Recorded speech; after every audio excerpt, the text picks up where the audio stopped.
Show of hands, have you ever been to a medical doctor, general practitioner, and you felt you've been processed rather than cared for, understood? Yeah? Okay, up north it happens a lot. Not because they're bad people, because some people get so stuck in the process and delivering the outcome, which NHS-wise is I've got 7 minutes to do the unpleasant pleasantries. How are you doing? Well, I'm not very good because I wouldn't be here. And then you've got to tell me something, and I'm not going to be very precise, but I'm going to give you some recommendation. Do nothing, do something, take this or take that. And then please leave. And it's this thing also about the bedside manner. When people are so focused on delivering value, delivering outcomes, not letting people down, keeping commitments, and being people pleasers for all the right reasons, sometimes things can get missed. As a leader, now more than ever, being more aware of how you respond, not react, respond to a situation, such as a vote, such as a client deciding to go elsewhere, such as a tough talk happening with a client or stakeholder that you're demoralised with. All eyes are on you. All eyes are on you, the leader. How you respond to a situation is the most accurate guide on how they should respond as well. One thing that's more important than ever as a leader is encouraging your colleagues at whatever level to speak their truth to power. As a partner, you're in a position of power, whether it's official or otherwise. But what can stop? We've mentioned feedback earlier, giving and receiving feedback. Why do people not give their boss feedback? Well, it could be a creative way of handing in your notice. If he or she or they disagree, how dare you? I'm your boss. You may not think that, but what you think and how you feel is not a private matter. It's a very public matter, because the people you're paid, trusted and expected to lead as effectively as you can are watching. Sure. But if you have, on average, 40,000 thoughts each and every day, how many are on autopilot? Where I know this answer, I'll respond this way. That's happened, I'm going to respond this way. Supposedly between 80 and 95%.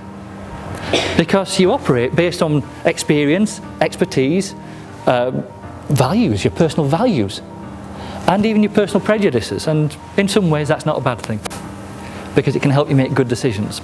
But if you're operating on autopilot in so many situations, might it be that unwittingly your colleagues are as well? Autopilot is not a replacement for good judgment. It's there as a backup, not the default setting. So what I'm going to invite you to do this morning is switch off the autopilot, be open and honest. If there's something I say that you don't agree with, you reserve that judgment, but please stick with it, because anything I have I can back up with evidence. Not here in 2 hours, but I'm very happy to share that. Not to prove that I have all the answers, I don't, but these things work.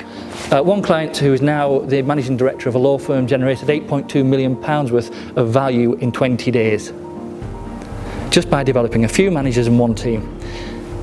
8.2 million, emotional intelligence with common sense. Another client, which can be verified, an average of 22% improvement in individual performance. There was a real return for them.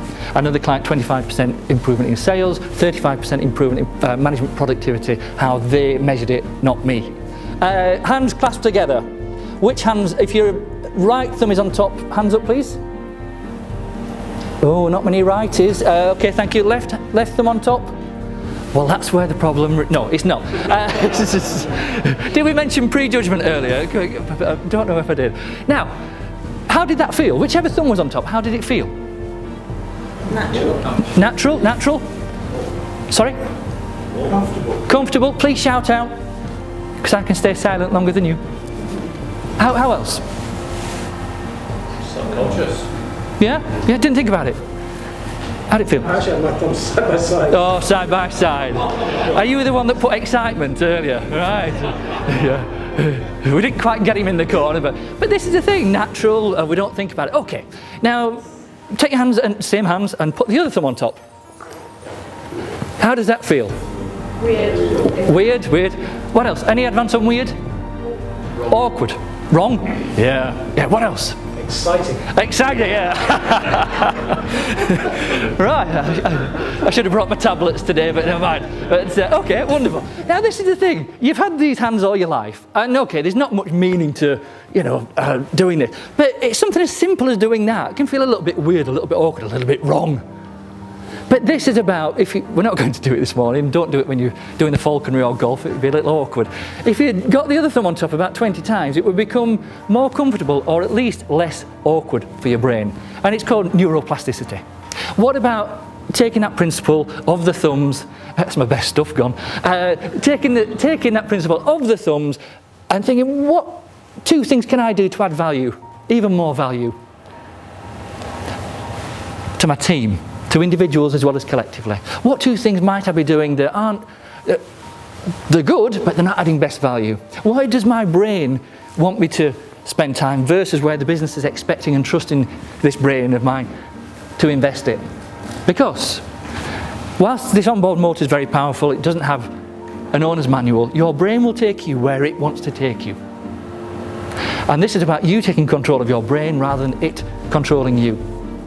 Please bear in mind that the brain keeps score. How you respond, how you communicate, and how you collaborate or not with your people, their brain keeps score. It can't not keep score because the brain's top priority is self-preservation, survival. Anything beyond that is a bonus. Have you ever taken, whether in your junior years or currently, you take on more work than you know you should? And lots of it gets done, but then the hours are longer, the sleep is shorter, and the mood is more somber. I'm not expecting you to admit things, but the human brain cannot operate effectively for more than 6 months with a period of continued periods of long working hours with intellectual input or indeed stress. It cannot do it. If you ever meet someone, or if you say to someone, I'm best with my back's against the wall, when the pressure's on, well, neuroscience disagrees. But sometimes the brain can develop a coping mechanism where as long as we're not failing, I'm succeeding. And that's in footballing terms, coming from near Leeds, I'll keep out of footballing terms for long, but that's like playing mid-table, trying not to get relegated, rather than trying not to lose credibility, lose standing. Sorry, a Yorkshireman's wallet's just opened. Could be me. But there's a big difference between going out to win and going out not to lose. Okay, in law you win, you lose. Maybe it's more complex than that and I don't understand it yet. But what about you? Where can you help your people win? And that is developing a collaborative, open, transparent relationship where you elicit feedback and you listen and you understand. And you give feedback and ensure they understand. This is where emotionally intelligent leadership really comes into its own, because when you develop high trust, low maintenance relationships based on technical competence as well as the relationship, the human aspects, you achieve more in less time and it's lower cost. The bumps in the road, there will be some, but they're easier to overcome because you're in a high trust relationship where no one gets attacked, but everyone is held accountable in a positive way. That will change the emotional climate. You set the emotional radar. You set the emotional climate. Remember, how you respond to a situation gives them a signal of how they should respond and whether they should come towards you or steer away from you. Emotional intelligence, partly with technical competence, will decide whether people work with you or against you. And they won't say, dear Mr. or Mrs. Boss, sorry to email you, but I'm working against you. They'll just withdraw emotionally.